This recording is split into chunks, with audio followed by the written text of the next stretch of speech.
حضرت ابو ہریرہ رضی اللہ عنہ بیان کرتے ہیں، رسول اللہ صلی اللہ علیہ وسلم نے فرمایا، ابن آدم ہر نیک عمل کو 10 گنا سے 700 گنا تک بڑھا دیا جاتا ہے۔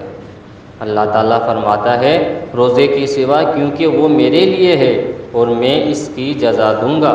وہ اپنی خواہش اور اپنے کھانے کو میری وجہ سے ترک کرتا ہے۔ روزہ دار کے لیے 2 خوشیاں ہیں، ایک فرحات وہ خوشی تو اس کی افطار کے وقت، جبکہ ایک خوشی اپنے رب سے ملاقات کے وقت ہے۔ اور روزے دار کے منہ کی بو اللہ کے ہاں کستوری کی خوشبو سے بھی زیادہ بہتر ہے۔ اور روزہ ڈھال ہے، جس روز تم میں سے کسی کا روزہ ہو تو وہ فحش روئی اور ہذیان سے اجتناب کرے۔ اگر کوئی اسے برا بھلا کہے یا اس سے لڑائی جھگڑا کرے تو وہ کہے کہ میں روزے دار ہوں۔ جزاک اللہ خیر۔